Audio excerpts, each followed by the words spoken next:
ሰላም ነው። መስገነው ሙስሊም ነሽ? አዎ ሙስሊም ነኝ። መልካም። እሺ አንድ ሁለት ጥያቄዎች ለመጠየቅ ነው። ያው መጠየቅ የነበረብኝ በራሴ ሃይማኖት ያሉትን ነበር፣ ግን ያን መልስ ስላላገኘው መጠየቅ የፈለኩት አንደኛ ምንድነው ይቅርታ ሰሚራ፣ ባለፈው ክርስቲያን ነሽ ተብለሽ የተለቀቀው ቪዲዮ ነው አይደል? አንቺ ነው? አዎ እናንተም ጋር ከሆነ ከ15 ከ20 ደቂቃ በፊት እያየሁት ነበር። አዎ በሁሱ እንትን ክርስቲያን ነሽ ተብዬ ዝም ብሎ የማምታታት አይነት ነገር እንደውም ሁለተኛም ሶስተኛም ገብቼ ነበር ማለት እስኪ እንትን ለማለት ብዬ ግን አልተሳካልኝም። ያ ምክንያቱም የገባሽበት ጥያቄ ኦርጋናይዝ ዳርግ ይሄ ሰሚራ በሚለው ገብቻለሁ። እዛም ልጅቷ ይቺ ነች። ሰሚራ የሚል አካውንት ብላክ ፕሮፋይል ነው ያደረገችው። ይቺ ነች ሰሚራ ነው የሚለው እና ይቺ ነች። ጥያቄ መሀመድ ላይ ተፈጥሮብኛል መጠየቅ እፈልጋለሁ ሙስሊም ነኝ ብላ የገባችው ማለት ነው።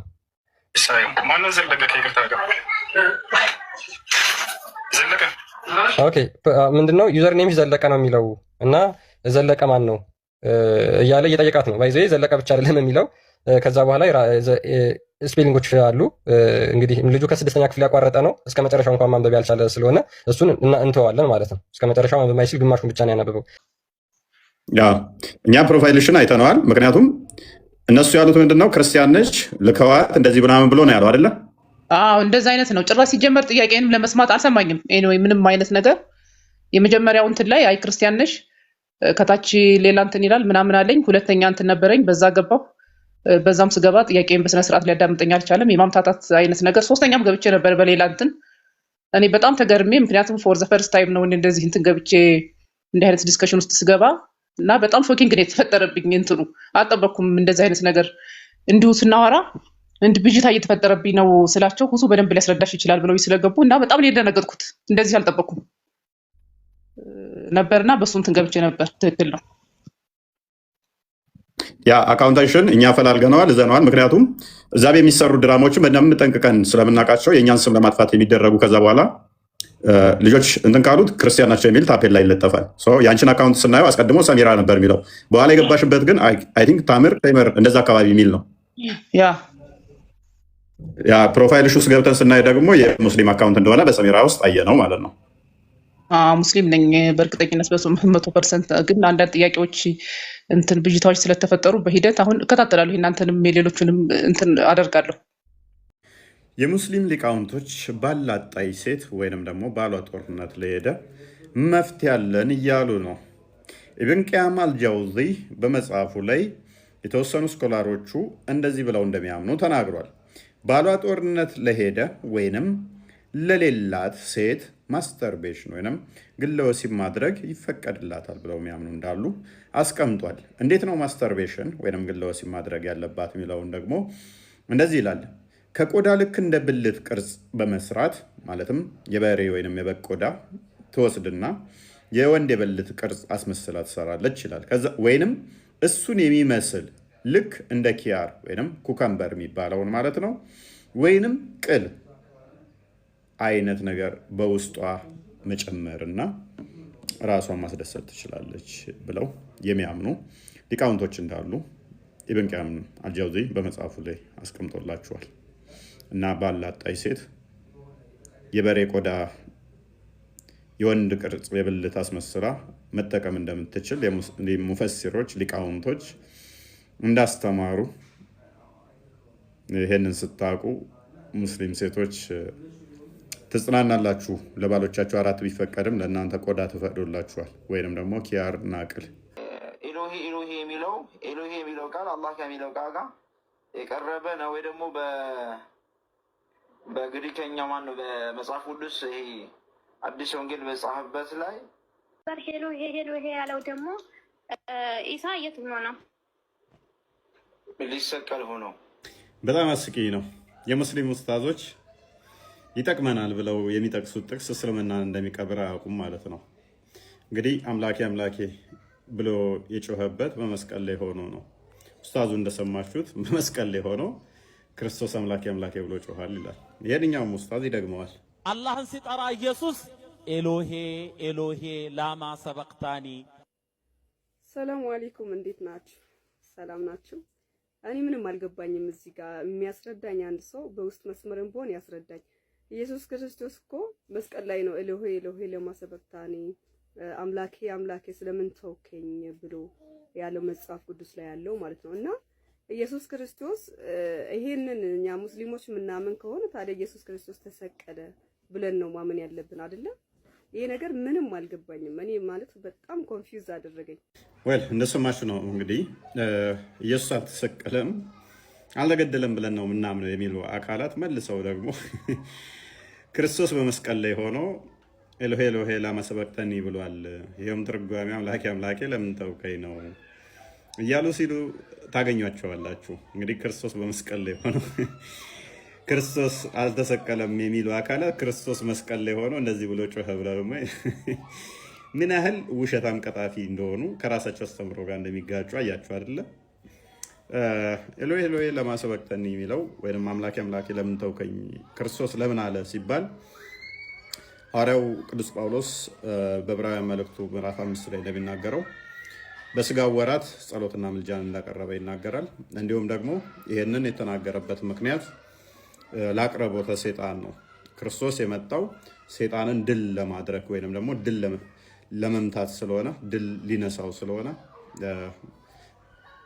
እሱን ለማቅረብ ሰይጣን ለማቅረብ እንደዛ ብሏል ማለት ነው። ሰይጣን ልክ ክርስቶስ እንደዛ ብሎ ሲል በሞት ላይ ስልጣን ስለነበረው አስቀድሞ ሰይጣን ገለዋለሁ ነፍሱን በሲኦል እከታለሁ ብሎ ሲቀርብ እሱን ለመምታት ነው ማለት ነው። ዕብራውያን ምዕራፍ 2 ላይ ቁጥር 15 እና 14 ስትመለከቱ ክርስቶስ በስጋ የተገለጠው ራሱ በሞት ላይ ስልጣን ያለውን ዲያብሎስን ሊሸር ስለሆነ ማለት ነው። ሌላኛው ሰዎች መከራ ችግር ሲገጥምባቸው ልክ እንደሱ አርአያ ለመሆን ነው፣ ለእኛ ምሳሌ ሊሆን እኛም ደግሞ አምላኬ አምላኬ ብለን እንድንጣራ ለእኛ ምሳሌ ለመሆን ይህን አድርጓል ማለት ነው። ከኔ ተማሩ ስላለ ማለት ነው። ሌላኛውና ዋነኛው ግን ይህንን የተናገረበት ምክንያት አስቀድሞ የነበሩ የአዳም ልጆች አዳምን ጨምሮ አምላኬ አምላኬ ለምን ተውከኝ እያሉ ይጮሁ ነበረ። ይኸውም ማስረጃው እንደምትመለከቱት በመዝሙረ ዳዊት ላይ ምዕራፍ 22 ላይ አምላኬ አምላኬ ለምን ተውከኝ የሚል ጩኸት አለ።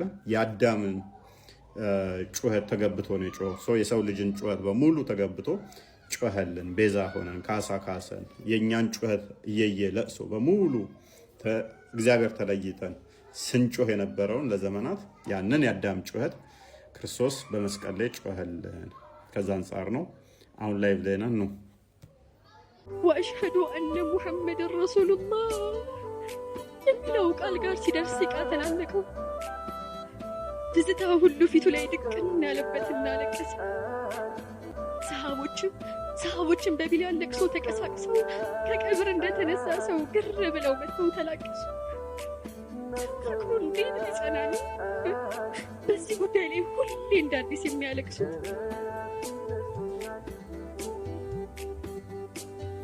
ወይስ ለመና እንግዲህ 10 ሰከንድ ባልሞላች በዚህ ቪዲዮ ውስጥ እጅግ መዓት ውሸቶች ተዋሽተዋል። በመጀመሪያ አንድ መረጃ ልስጣችሁ። ሳሂህ ቡኻሪ 188 ላይ አቡ ሙሳ እንደዚህ ይላል The prophet asked for a tumbler containing water and washed both his hands and face in it and then threw a mouthful of water in the tumbler and said to both of us, Abu Musa and Bilal, drink from the tumbler and pour some of its water on your face and chests. አቡ ሙሳ ምንድነው እሱ ያለው? ነብዩ የሆነ ማሰሮ ነገር አንጦ ዋለን ውሃ የያዘ ከዛ መጣንለት፣ እጁንና ፊቱን ውስጡ ታጠበ፣ አፉን ተግመጥምጦ ማሰሮ ውስጥ ተፋው፣ ከተፋ በኋላ እሱን ታጠቡበት፣ እሱን እላያችሁ ሊያፈሱት አለን። ስለዚህ የሙሐመድ የተግመጠመጠውን እንዲጠጡት እንዲታጠቡበት ለነ ቢላል ያዝ ነበረ። ቢላል የሙሐመድን የተግመጠመጠውን እንዲጠጣ የሚታዘዝ ተራ ባሪያ ነበረ እንኳን ሊከበር። በተጨማሪ ሳሂህ ቡኻሪ 37:55 ላይ ቢላል said to አቡበከር፣ ቢላል ለአቡበከር እንደዚህ ያለው if you have bought me for yourself then keep me for yourself but if you have bought me for Allah's sake then leave me for Allah's work ለአላህ ብለህ ከገዛኸኝ ለአላህ ስራ እንድሰራ ልቀቀኝ፣ ለራስህ ከገዛኸኝ ደግሞ ያዘኝ ብሎ ቢላል ይናገር ነበረ። ምክንያቱም ቢላል እንኳን ደስተኛ ሆኖ ሊኖር ቀርቶ በባርነት ሲሰቃይ ነበር። ሙሐመድም ነፃ ስላላወጣው አቡበከርን ሲለማመጥ ነበረ። ሌላኛው በጣም አስቂኙ ነገር ሙሐመድ ሲሞት ቢላል አዛን ማለት ስላልቻለ በጣም አለቀሰ የሚለው ታሪክ በጣም ብዙ ቪዲዮ የታየው በጣምም ደግሞ በቴሌቪዥን ላይ እንዲያለቅሱ ኡስታዞች የሆኑበት ታሪክ እና ዳኢፍ ነው፣ ውሸት ነው። ሐዲስ ላይም የለም፣ በሐዲስ ውስጥም የለም። ታሪክ ነው፣ ሙርሳል ነው፣ የተቆረጠ ነው፣ ፋብሪኬትድ ነው። እነ ኢብን ከሲር እነ ኢብን ሀጀር አልአስቀላኒ ውሸት ነው፣ የተቀጠፈ ነው ብለዋል። ታሪኩ ውሸት ነው። በውሸት ታሪክ ነው አዳም ያለቀሱት። ቢላል አዛን ማለት አቅቶት አዛኑን አቋርጦ ለቅሶ በለቅሶ ሆኖ የሚለው ታሪክ ውሸት ነው። ቴሌቪዥን ላይ እንባ በእንባ ያደረጋቸው ታሪክ ውሸት ነው። ጭራሽ ይሄ ሁለተኛ ሚስት ሆናለሁ ብዬ በሀያቴ አስቤውም አልሜውም አላውቅም። ምንም ማለት ነው። ግን ሆኜ የተገኘው እና እንጂ ይሄ ሚዲያ ላይ እንደሚወራው ተደራቢ ሆነሽ ወይ ደግሞ የልጆች አባት ለመበጥበጥ ምናምን አይደለም የምትመጪው። ፈርስትሊ ስህተቱ ምን መሰለሽ? አንድ ወንድ ሲያገባ ሴቷ ናት የምትጠመደው፣ ሁለተኛ ሚስት ፋይ ፈልጎ የሄደው እሱ ነው፣ ህፃን ልጅ አይደለም። ገባ? ፋይት መጀመር ካለባት ከባሏ እንጂ ከምትመጣ ሁለተኛ ሚስት ነው ብዬ አላምንም። ቆይ የሙስሊም ሴቶች ተረጋጉ። ባሎቻችሁ ላይ ሳይሆን ቅሬታችሁን ማሰማት ያለባችሁ አምላካችን የምትሉት አላህ ላይ መሆን አለበት። ያውም ሁለት ደረበብኝ አንድ ብለሽ ነው የምትበሳጭው። አላህ እንዲሰልስብሽ እንዲፎርፍብሽ ፈቅዷል እኮ። እሱ ብቻ አይደለም ባሪያንም መደረብ ይችላል። ስለዚህ ሁለተኛ ያገባብኛል ልቤ ይሰበራል ብለሽ ምቲ ይሄ የሚያስከፋሽ ይሄ ትክክል አይደለም ምቲ ከሆነ እስልምና ውስጥ ምን ትሰሪያለሽ? ካዳ ይሄን ከተቃወምሽ ከእስልምና መውጣት አለብሽ ማለት ነው። እንዲህ ይላል መጽሐፍ ቅዱሳችን። እኛ ደግሞ የእኛ መመሪያ መጽሐፈ ዲድስቅልያ ምዕራፍ 13 ከቁጥር 15 ጀምሮ መጀመሪያው ጋብቻ በእግዚአብሔር ዘንድ ያማረ ንጹሕ እንደሆነ ይህን ታስተውሉ ዘንድ ለእናንተ አግባብ ነው። ሁለተኛ የሚያገቡ ግን ከሕግ የወጡ ይሆናሉ። ሁለተኛ ካገባ ከሕግ የወጣ ይሆናል። በእግዚአብሔር ላይ ሐሰትን ተናገሩ እንጂ ስለ ጋብቻ ብቻ አይደለምና። ስለዚህ ሁለት የሚያገቡ ከሆነ ከመጽሐፍ ቅዱሱ ስለሚቃረኑ ሕግ ጥሰዋል። ሶስተኛ የሚያገቡ ግን ከእግዚአብሔር መንጋ ከምዕምናን አይቆጠሩም። ሶስተኛ ካገባ ምዕምን ተብለውም አይጠሩም፣ ክርስቲያንም አይደሉም። አራተኛ የሚያገቡ ግን መሰሰናቸው ፈጽሞ ታወቀ፣ ሀፍረትንና ውርደትን ያገኛሉ።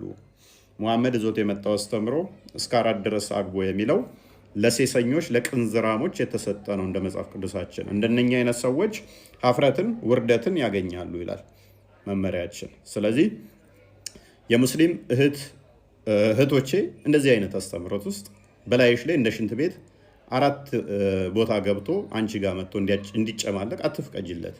እንዲሁም ከ4 በላይም ባሮችን እንዲገናኝ ይፈቅድለታልና ይሄ ጤናማ አይደለም። ይሄ የምትቃወሙ ከሆነ ከእስልምና መውጣት አለባችሁ።